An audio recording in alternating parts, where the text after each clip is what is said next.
올해는 그냥 눌릴 때마다 수량 모으기에 집중해라. 네, 여러분 반갑습니다. 비트캐쳐입니다. 8월에 가장 큰 이벤트였던 CPI가 예측치를 하회해주면서 무난하게 잘 흘러갔음에도 불구하고 아직도 비트코인은 갈피를 못 잡으며 방황하고 있습니다. 근데 단기적인 움직임이 중요한 게 아니라 제가 항상 강조드렸던 궁극적인 방향이 어떻게 가고 있고 이 암호화폐 비트코인이라는 혁신 자산이 어디로 가고 있는지 이 부분을 안다면 지금은 어떻게 보면 위기가 아니라 기회가 될 수 있다. 올해의 최고의 성과를 거둔 주식 ETF 중에 상위 15개가 모두 비트코인 및 암호화폐 관련 ETF였다. 이 사진 보시면 수익률 상위 1위부터 15위까지 모조리 다 비트코인 관련 ETF였고 수익률도 보시면 어마어마한 200%가 넘는 수익률. 얼마나 지금 전 세계와 월가가 어떤 산업에 집중하고 있는지 우리가 단순히 이 대목만 보더라도 우리가 앞으로 향후에 어떤 산업이 크게 성장할 거고 어떤 산업이 가장 중요한 4차 산업혁명을 이끌어갈 혁신 기술이 될지 이미 ETF 수익률이 현재 말해주고 있다. 그리고 아담백 등 주요 핵심 크립토 전문가들이 연말까지 비트코인 35K 이상 갈 것이다 라고 지금 일제히 다 전망을 하고 있습니다. 아담백 뿐만이 아니라 파울로 아르도이노, 지아코모 주코 비롯한 핵심 플레이어들까지 크립토 단기적인 출렁임은 있을 수 있지만 모두 일제히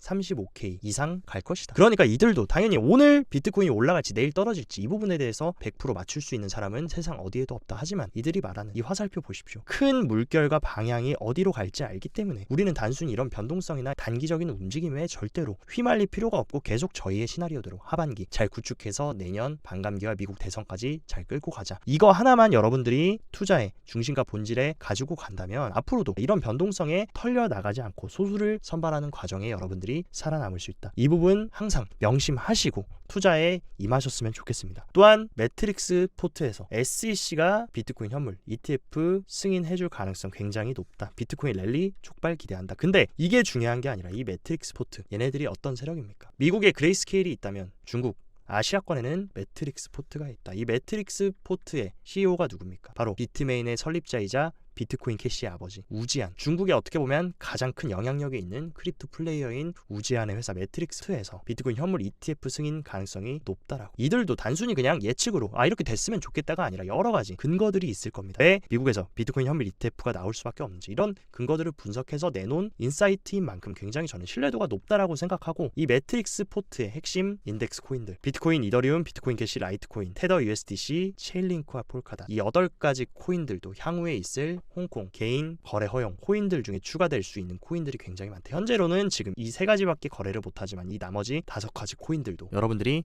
잘 집중을 하셔야 되는 코인이다 라는 내용 힌트를 드리고 어쨌든 매트릭스 포트까지 이런 식으로 비트코인 현물 ETF에 긍정적인 발언을 해주고 있는 만큼 이제 더 이상 비트코인 현물 ETF 승인은 되냐 안 되냐의 문제가 아니라 시기의 문제다. 근데 바로 이번 주에 어떤 일이 있습니까? 그레이스케일과 아크 인베스트의 비트코인 현물 ETF 데드라인이 다음 주 일제히 예정되어 있다. 그래서 이미 아크 인베스트는 최근 블랙록, 비트와이즈, 바네크, 피델리티 이런 대형 미국의 전통 금융 기관들보다 이미 예전에 먼저 비트코인 현물 ETF를 신청했었고 한번 반려를 당한 이후에 지금 재신청을 했는데 그 재신청에 대한 결과가 나오는 데드라인이 8월 13일이다. 그리고 그레이스케일, GBTC 비트코인 신탁 펀드를 지금 정식 ETF로 변환하려는 요청이 다음 주 8월 15일에 예정이 되어 있는 만큼 다음 주에도 조금 변동성이 있을 수 있는데 저의 개인적인 예상은 아마 9월달 이 블랙록의 현물 ETF 신청청까지 섣불리 이 부분은 SEC가 허가를 해줄 것 같지 않다. 그렇기 때문에 기대감으로 일시적으로 상승할 수 있지만 이때 부분에서 SEC가 만약에 또 한번 반려를 놓는다라고 하면 불확실성이 커지면서 조금 영향을 받을 수 있기 때문에 이 이벤트도 여러분들이 알고 계셔라. 알고 맞는 거랑 모르고 맞는 거랑은 천차만별이기 때문에 알고 계시라는 거고 그리고 가장 중요한 건 바로 9월입니다. 9월에 줄줄이 블랙록부터 미국의 월가 핵심 금융기관들이 비트코인 현물 ETF에 대한 첫 데드라인인데 저는 개인적으로 아마 9월에도 승인을 바로 해줄 것 같지는 않다. 현재 지금 SEC는 리플과도 계속 항소를 한다 보다 이런 식으로 다툼이 이어지고 있고 한 번에 이런 식으로 첫 데드라인부터 신청해주진 않을 거지만 하나 확실한 거 뭡니까? 최종 데드라인이 언제입니까? 일제히 최종 데드라인은 내년 1분기, 내년 3월에 일제히 다 발표가 난다. 이 전까지는 특히나 이 블랙록 같은 경우는 SEC 500개가 넘는 ETF를 신청했는데 한 개 제외하고 모두 승인을 받았던 승률 99%의 이력이 있는 만큼 아마 내년 1분기 전까지는 비트코인 현물 ETF도 승인을 받으면서 좋은 흐름으로 갈 수는 있지만 여러분들이 8월과 9월의 첫 데드라인 이 시기는 조금 변동성에 유의를 하셔라 라는 부분을 말씀드리고 싶고, 이 사진은 지금까지 비트코인 역사상 월별 수익률을 보여주는 그런 데이터입니다. 근데 굉장히 재밌는 게 8월 같은 경우는 보통 반반이었다. 비트코인이 상승하고 하락하는 게 반반이었고 이미 지금 8월이 시작이 나쁘지 않은 만큼 8월은 좀 의미 있는 상승을 해줄 수 있지만 9월을 조심해야 된다. 2013년부터 2022년까지 9월은 거의 80% 확률로 하락을 했다. 근데 9월에 아까 제가 말씀드렸던 뭐가 있습니까? 미국의 대형 기관들의 비트코인 현물 ETF 첫 데드라인이 9월에 있다. 이때 만약에 승인을 못 받는다라고 하면은 8월 좋게 가다가 9월에 한번 기대감이 무너지면서 좀 의미 있는 조정이 있을 수 있다. 그렇기 때문에 여러분들 조금 중기적으로 보시는 분들 8월은 저는 괜찮게 보고 있지만 9월은 조금 조심해야 되니까 이 부분은 항상 명심을 하셨으면 좋겠고, 우리가 지금 비트코인에 관심이 쏠려 있는 동안 우리가 사실 더 주목해야 될 이슈가 있는데, 최근 페이팔이 전격적으로 스테이블 코인 발행한다 라고 했는데 어떤 생태계 기반 스테이블 코인입니까? 바로 이더리움 생태계 기반으로 스테이블 코인을 출시했다. 근데 만약에 페이팔이 테더의 자리를 꿰차고 전 세계 스테이블 코인 점유율 1위를 달성한다 라고 해서 엄청난 트랜잭션이 발생한다라고 하면 어떤 코인이 수혜를 받겠습니까? 바로 이더리움이 수혜를 받을 수밖에 없고, 심지어 지금 이더리움 같은 경우는 보유 주소가 1억 개를 돌파하면서 지금 올타임 하이 사상 최고를 찍었다. 심지어 비트코인 주소보다 이더리움 주소를 가지고 있는 사람이 2배나 더 많다. 그 얘기는 뭡니까? 물론 비트코인도 중요하지만 이더리움의 향후 미래 가치, 정말 우리가 쓸 수 있는, 사용할 수 있는 그런 어떤 실용성적인 부분에서 이더리움을 능가할 수 있는 코인은 없다. 심지어 비트코인조차도 가치 저장의 수단으로 디지털 금의 역할을 할 뿐이지 이더리움처럼 정말 우리가 앞으로 정말 사용할 수 있는 혁신적인 기술을 가지고 있는 거는 이더리움이 독보적이라는 겁니다. 이런 것들을 반증해 주듯이 이더리움의 보유 주소 수가 1억 개를 돌파하면서 사상 최고를 찍어가고 있다. 그렇다면 지금 수면 안에서 이런 에너지들이 응축되고 나중에 이런 에너지들이 폭발한다라고 하면 어떻게 되겠습니까? 이더리움 가격도 비트코인처럼 크게 분출할 수 있기 때문에 우리가 비트코인에도 주목을 해야 되지만 두 번째 형님인 이더리움도 계속 추적하면서 준비를 해야 되고, 그리고 이더리움 같은 경우는 지금 어떤 상황입니까? 이더리움이 POW에서 작업증명에서 지분증명 POS로 이제 전환하고 나서 이더리움은 오히려 디플레이션, 이더리움은 비트코인처럼 2100만 개 한정된 코인만 발행이 되는 게 아니라 무한으로 발행을 할 수 있다. 근데 무한으로 발행이 되는데도 불구하고 이런 식으로 디플레이션 된다. 이 얘기는 뭡니까? 점점 더 희소성이 높아지고 더욱더 가치가 높아지고 있다. 그 얘기는 뭡니까? 우리들이 수요와 공급에 따라서 이런 식으로 공급은 없는데 수요만 많아진다 라고 하면 이런 식으로 디플레이션 될 것이고, 그러면 당연히 수요와 공급 가격의 법칙에 따라서 비트코인도 중장기적으로 상승할 수밖에 없는 지금 그런 내러티브를 형성을 하고 있다는 것입니다. 심지어 블룸버그 애널리스트가 최근에 이더리움 선물 ETF도 신청이 됐는데 이더 선물의 ETF 승인 확률은 95%다. 심지어 비트코인 현물 ETF 승인 확률이 65%인데 물론 이제 현물과 선물의 차이점은 있을 수 있다. 하지만 이더리움 선물 ETF 승인 확률은 95%, 거진 100% 확률로 지금 이더 선물은 승인이 될 것이라고 보고 있고, 이더 선물이 승인된다라고 하면 또 여러 기관들과 엄청난 유동성이 유입이 될 수 있는, 그리고 유동성이 유입된다라고 하면 결국에 가격이라는 거는 큰 흐름에서 우상향할 수밖에 없는 이런 내러티브들이 지금 굉장히 잘 형성이 되어 있다라는 것이고, 제가 왜 지금 더 이더리움에 주목해야 되냐라는 부분을 말씀드리면, 왼쪽은 지금 비트코인 차트, 그리고 우측은 이더리움 주봉 차트입니다. 딱 보시더라도 지금 비트코인에 비해서 이더리움은 굉장히 많이 저평가되어 있다. 불과 22년 8월에 이 매물을 이미 비트코인 돌파하고 리테스트하고 추가 상승까지 나오면서 최근 올해 신고가를 또 갱신했다. 하지만 이더리움 어떻습니까? 이미 예전에 비트코인은 이런 식으로 작년 8월 고점을 이미 돌파했는데 이더리움은 최근에 이런 식으로 돌파해줬지만 다시금 빠졌고, 비트코인 같은 경우는 직전 고점도 이미 한번 터치를 하고 신고가를 갱신하고 눌려줬지만 이 구간에 도달도 못하고 지금 힘이 빠졌다. 근데 지금 이더리움 같은 경우는 주봉, 굉장히 신뢰도가 높은 주봉 추세선의 지지를 받고 있고, 비트코인이 먼저 가면 이더리움도 따라갑니다. 비트코인보다 조금 천천히 가고 있고, 비트코인이 이만큼 조정받았다라고 하면 훨씬 더 이더리움은 저가에 살 수 있는, 가치 대비 저가에 살 수 있는 가격대이기 때문에 여러분들이 비트 매집하면서 이더리움도 꾸준히 매집해서 모아간다면 충분히 이더리움도 훨씬 더 엄청 큰 가치를 보여줄 수 있는, 크게 재미를 볼 수 있는 그런 자리고, 굉장히 저평가되어 있는 자리이기 때문에 이더리움도 여러분들이 잘 주목해서 보셨으면 좋겠다. 그리고 비트코인 단기 관점에 대해서 조금 말씀드리자면, 제가 중요하다 말씀드렸던 29.5K 위에 일봉 종가로 안착을 해야 된다라고 했는데 안착하지 못하고 이런 식으로 패턴으로 흑산병 패턴으로 음봉을 3개나 그려주면서 지금 눌림이 나오고 있다. 근데 제가 봤을 때 이제 조정은 좀 제한적일 것이다 라고 보고 있는데 그 이유는 뭐냐, 이런 식으로 음봉의 크기가 점점 더 지금 몸통이 작아지고 있고 거래량도 하락하고 있다. 그렇기 때문에 물론 추가적인 조정은 더 나올 수 있지만 어느 정도 이제 조정도 한계치에 다다랐고 어느 정도 조정받으면 충분히 지지받고 상승할 수 있는 그런 지금 차트의 패턴을 만들어주고 있고, 제가 보고 있는 일단 조정의 마지노선은 최근 엄청난 대량 거래량과 함께 이 장대 양봉을 말아 올리면서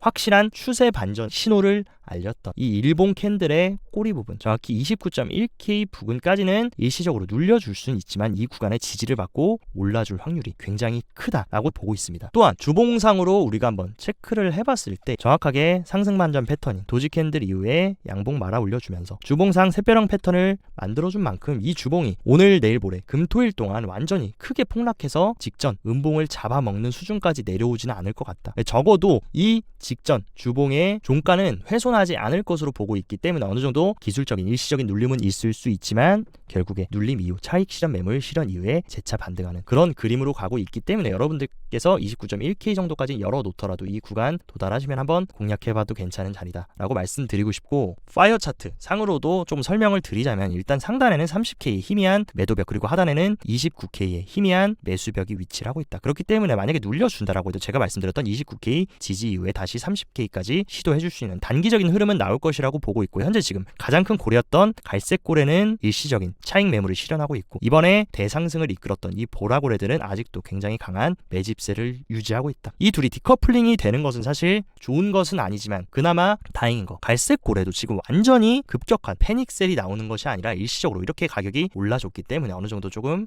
차익 매물 실현하고 쉬어가는 구간이라고 생각이 됩니다. 그리고 이번에 상승을 주도했던 보라고래들이 계속해서 강한 매수세를 유지하고 있는 만큼 보라고래들이 고개를 확실하게 떨궈주기 전까지는 저는 조금 낙관적인 관점을 보고 있고, 일단 29K를 제가 중요하게 보고 있는 이유, 이 핵심 매물대를 보면 이 하단 핵심 매물대가 바로 29.2K, 제가 방금 말씀드렸던 이 29.2K가 굉장히 엄청난 많은 매물들이 모여있는 구간이다. 그렇기 때문에 이 구간까지 눌려주더라도 이 매물을 쉽게 하방으로 소화하기 쉽지 않을 것이고, 우리가 넘어야 될 산은 뭡니까? 바로 30.4K. 이 구간에 지금 모든 가격대 대비 가장 많은 매물이 걸려있는 자리다. 그렇기 때문에 이번에도 상승해주나 했더니 여기에 매물대를 맞고 또 내려왔다. 하지만 이때 매물을 어느 정도 소화해줬기 때문에 다시 재차 두드리면 돌파해서 상승해줄 수 있고, 반대로 이 30.4K 엄청난 마의 벽만 돌파해서 넘어간다라고 하면은 38K 전까지는 매도벽이 그렇게 강하지 않다. 그렇기 때문에 이 마의 벽 30.4K 위로만 확실하게 돌파 후에 안착해주면 굉장히 좋은 흐름 이어줄 것으로 보이기 때문에 이 매물대 여러분들도 잘 체크를 하셨으면 좋겠습니다. 그리고 현재 지금 비트코인의 미결제 약정이 하루 새에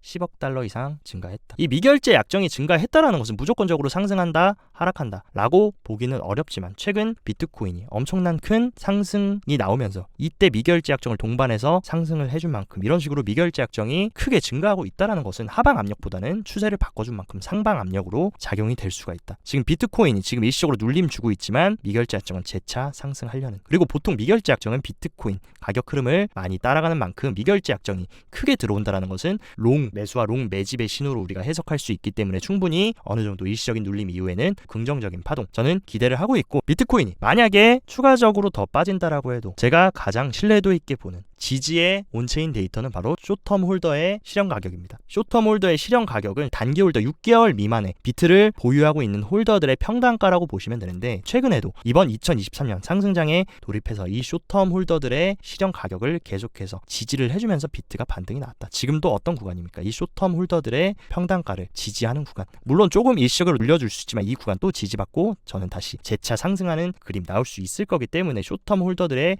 실현 가격도 굉장히 중요한 지지 역할을 해줄 수 있다. 그리고 제가 왜 지금이 위기가 아닌 기회라고 더욱더 확신하냐 하면, 지금 비트코인 거래소의 거래량이 2020년 이후 최저를 찍고 있다. 그 얘기는 뭡니까? 아무도 지금 크립토에 관심이 없고 거래소에서 거래를 안 하고 다 지금 외면하고 있다. 근데 제가 언제나 말씀드렸던 이런 식으로 모두가 외면하고 거래량이 바닥났을 때, 유동성이 바닥났을 때, 그때가 언제나 시간이 지나고 돌이켜보면 우리가 그토록 갈망했던 저점이었다. 최고의 기회였다. 이 부분이 떠오르면서 제가 살아있는 전설적인 투자자 워렌 버핏의 말이 떠올랐습니다. 남들이 겁을 먹고 있을 때 욕심을 부려라. 남들이 겁을 먹고 있을 때가 욕심을 부려도 되는 때이다. 지금 굉장히 재밌는 사실 뭡니까? 비트코인은 작년 대비해서 올해 초부터 거진 100%가량 상승했다. 근데도 아직도 사람들이 확신을 하지 못하고 있고 이런 식으로 거래소의 거래량은 역대 최저 수준을 계속 찍고 있다. 그 얘기는 뭡니까? 많은 사람들이 지금 겁을 먹고 있다. 겁을 먹고 있기 때문에 우리는 이렇게 겁을 먹는 사람들, 던지고 패닉세라는 물량을 기관들과 고래들만 받아먹게 냅둘 것이 아니라 우리도 여기에